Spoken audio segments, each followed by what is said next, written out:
Assalamualaikum warahmatullahi wabarakatuh. Kami dari kelompok 2 beranggotakan Muhananda Saim, Sofyan Trono, dan Insan Hanif Azamrani. Di sini saya akan menjelaskan diskusi peran resource allocation dalam pengelolaan operasi organisasi dan bagaimana metode ini dapat membantu menyelesaikan organisasi dalam mengalokasikan sumber daya yang terbatas untuk mencapai tujuan yang diinginkan. Pada era transformasi digital telah bahwa perubahan fundamental dalam tata kelola organisasi di sektor publik, kehadiran sistem informasi manajemen atau disingkat dengan SIM menjadi katalisator utama dalam modernisasi layanan dan meningkatkan efisiensi operasional dalam satu organisasi. Dinamika perkembangan teknologi informasi yang berkembang pesat menghadirkan paradigma baru dalam pengelolaan organisasi publik, di mana efisiensi, transparansi, dan akuntabilitas menjadi tuntunan utama masyarakat. Implementasi SIM di sektor publik Indonesia menghadapi kompleksitas tersendiri, mengingat karakteristik birokrasi yang cenderung rigid dan resistensi terhadap perubahan. Dan demikian urgensi adopsi SIM semakin mendesak seiring dengan meningkatnya ekspektasi publik terhadap kualitas layanan suatu organisasi. Fenomena ini menciptakan kesenjangan antara kebutuhan modernisasi sistem dan kesiapan organisasi dalam mengadopsi perubahan. Transformasi digital melalui implementasi SIM tidak sekedar bicara tentang adopsi teknologi, tetapi juga menyangkut perubahan fundamental dalam budaya kerja, pola komunikasi, dan mekanisme mengambil keputusan. Sektor publik dituntut untuk melakukan reorientasi proses bisnis yang lebih efisien, adaptif, dan berorientasi pada kepuasan pemangku kepentingan. Urgensi penelitian ini semakin relevan mengingat masih terbatasnya sumber daya yang komprehensif, mengingat dampak implementasi SIM terhadap efisiensi operasional di sektor publik satu organisasi, yaitu di negara kita, yaitu Indonesia. Studi kasus ini berupaya mengisi kesenjangan tersebut untuk menganalisis secara mendalam berbagai aspek implementasi SIM dan pengaruhnya terhadap kinerja suatu organisasi. Hasil dan pembahasan implementasi sistem informasi manajemen di sektor publik menunjukkan transformasi signifikan dalam berbagai aspek operasional organisasi. Analis mendalam terhadap berbagai implementasi SIM mengungkapkan beberapa temuan krusial yang mempengaruhi efisiensi operasional dalam suatu organisasi. Yang pertama, transformasi proses bisnis. Implementasi sistem informasi manajemen pada sektor publik menghadirkan proses fundamental dalam pengelolaan operasi suatu organisasi. Digital proses administratif tidak hanya mengubah cara kerja tradisional, tapi juga menciptakan paradigma baru dalam menyediakan layanan publik. Observasi menunjukkan bahwa organisasi yang implementasi SIM mengalami peningkatan efisiensi waktu layanan hingga 60% dibandingkan dengan sistem manual.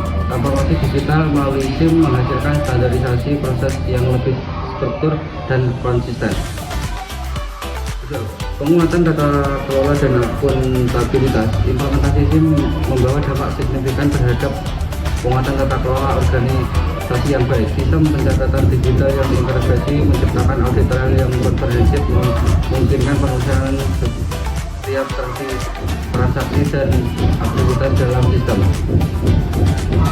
Transparansi ini menjadi fondasi penting dalam upaya pencegahan praktek-praktek yang tidak sesuai dengan prosedur standar, sekaligus meningkatkan akurasi data yang dilaporkan. Integrasi sistem pelanggaran dengan modul monitoring kinerja menciptakan mekanisme kontrol yang lebih baik dalam penggunaan anggaran publik di suatu organisasi. Optimalisasi manajemen sumber daya. Penerapan SIM memberikan dampak transformatif terhadap pengelolaan sumber daya organisasi. Sistem analitik integrasi memungkinkan prediksi kebutuhan sumber secara lebih akurat, mengurangi resiko kelebihan atau kekurangan alokasi. Monitoring utilisasi aset secara real time, membantu mengidentifikasi area-area yang memerlukan optimalisasi. Dalam konteks manajemen SDM, tim memfasilitasi pengembangan sistem penilaian kinerja yang lebih objektif dan terukur. Integrasi data, kehadiran pencapaian target, dan evaluasi kompetensi memberikan gambaran komprehensif terhadap produktivitas pegawai. Sistem pembelajaran digital yang terintegrasi dengan SIM memungkinkan pengembangan kompetensi yang lebih terarah dan sesuai dengan kebutuhan organisasi. Selanjutnya, inovasi layanan dan pengembangan berkelanjutan. Kehadiran SIM membuka peluang untuk inovasi berkelanjutan dalam penyediaan layanan publik. Analisis data pengguna layanan memungkinkan identifikasi area-area yang memerlukan perbaikan atau pengembangan. Sistem umpan balik terintegrasi memberikan masukan langsung dari pengguna layanan, memungkinkan penyesuaian yang lebih responsif terhadap kebutuhan masyarakat. Pengembangan aplikasi mobile dan layanan self-service melalui SIM meningkatkan aksesibilitas layanan publik. Integrasi dengan berbagai kanal digital memungkinkan masyarakat mengakses layanan pemerintah kapan saja dan di mana saja. Sistem antrian digital dan penjadwalan otomatis mengurangi waktu tunggu dan meningkatkan kepuasan pengguna layanan. Inovasi layanan dan pengembangan berkelanjutan. Kehadiran SIM membuka peluang untuk inovasi berkelanjutan dalam penyediaan layanan publik. Analisis data pengguna layanan memungkinkan identifikasi area yang memerlukan perbaikan atau pengembangan. Sistem umpan balik terintegrasi memberikan masukan langsung dari pengguna layanan, memungkinkan penyesuaian yang lebih responsif terhadap kebutuhan masyarakat. Pengembangan aplikasi mobile dan layanan self-service melalui SIM meningkatkan aksesibilitas layanan publik. Integrasi dengan berbagai kanal digital memungkinkan masyarakat mengakses layanan pemerintah kapan saja dan di mana saja. Sistem antrian digital dan penjadwalan otomatis mengurangi waktu tunggu dan meningkatkan kepuasan pengguna layanan. Tantangan dan strategi mitigasi resiko. Implementasi SIM menghadapi berbagai tantangan yang memerlukan pendekatan strategis dalam penanganannya. Keterbatasan infrastruktur teknologi diatasi melalui perencanaan pengembangan bertahap yang mempertimbangkan prioritas dan ketersediaan sumber daya. Resiko keamanan siber dimitigasi melalui implementasi sistem keamanan berlapis dan protokol penanganan insiden yang komprehensif. Kesenjangan kompetensi digital diatasi melalui program pengembangan kapasitas yang berkelanjutan. Resistensi terhadap perubahan ditangani melalui strategi komunikasi yang efektif dan pelibatan aktif seluruh pemangku kepentingan. Ketergantungan pada vendor teknologi diminimalisir melalui pengembangan kapabilitas internal dan dokumentasi yang komprehensif. Selanjutnya, dampak terhadap efisiensi produktivitas.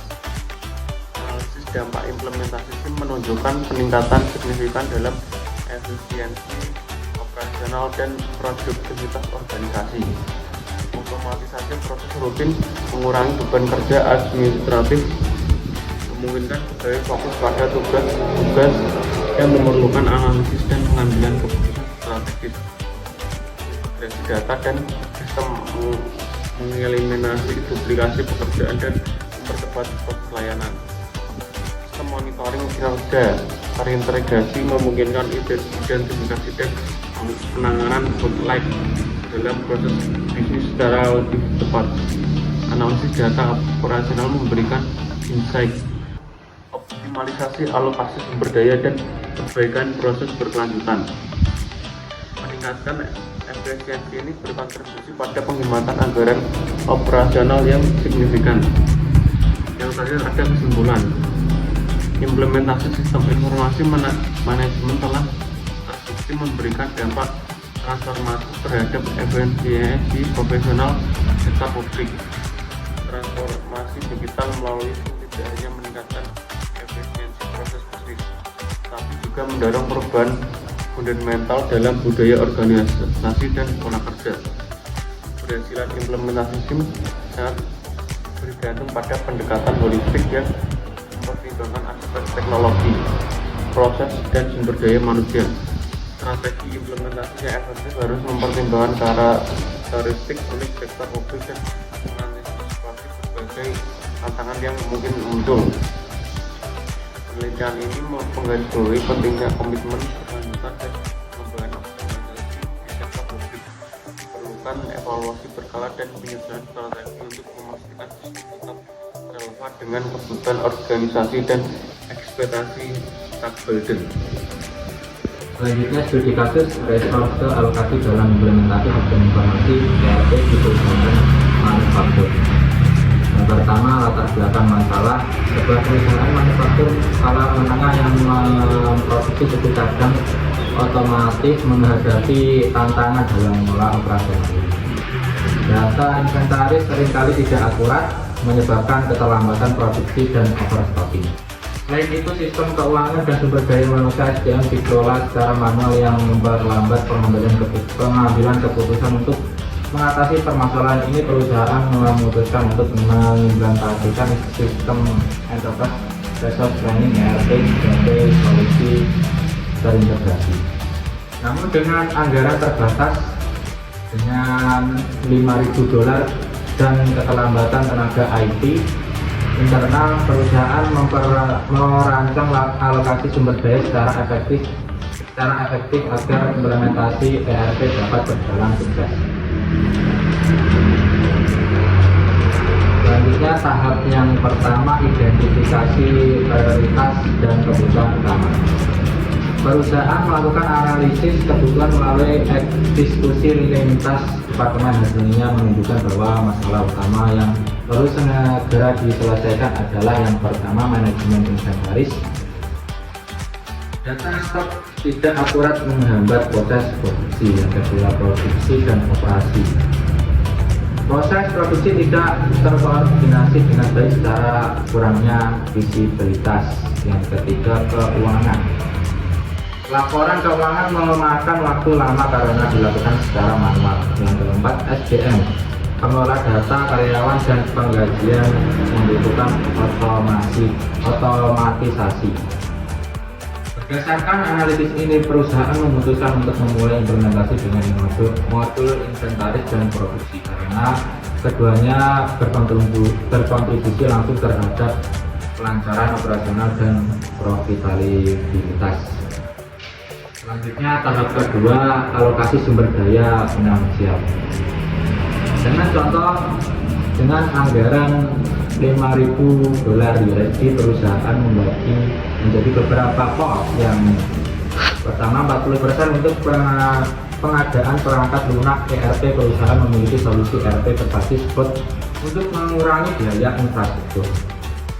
Yang kedua, 30% untuk konsultan ERP, menyewa konsultan berpengalaman untuk mendukung implementasi modul inventaris dan produksi.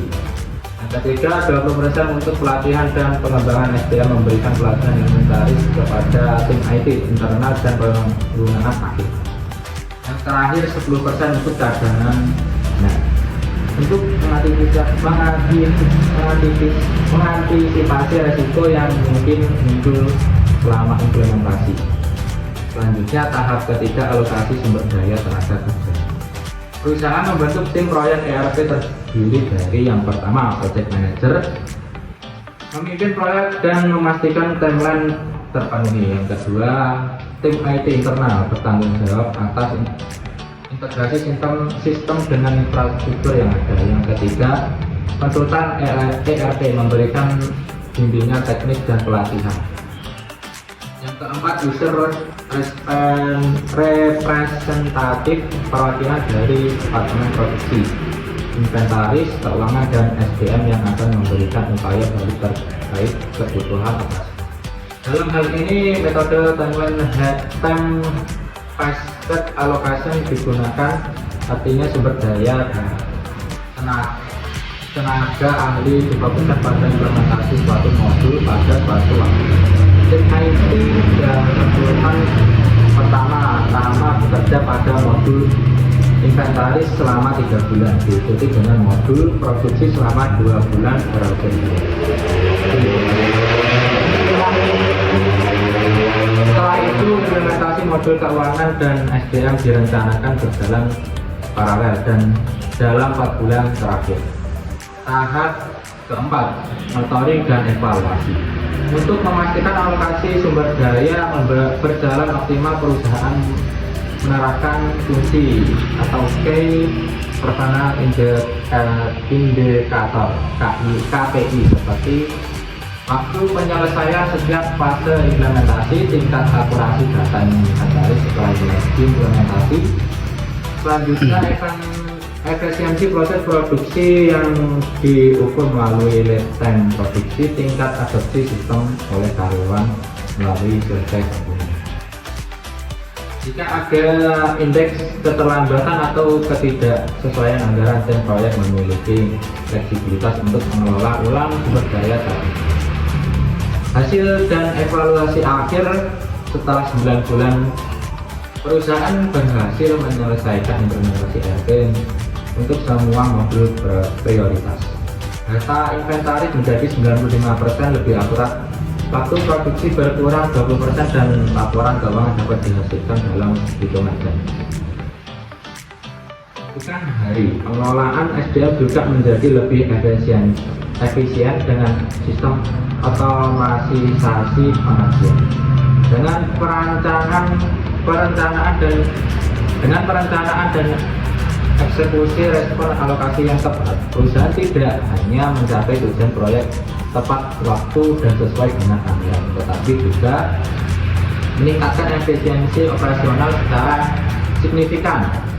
Studi kasus ini menunjukkan bagaimana metode alokasi sumber daya yang cermat dapat mendukung transformasi digital yang sukses dan organisasi. Sekian dari kelompok kami. Wassalamualaikum warahmatullahi wabarakatuh.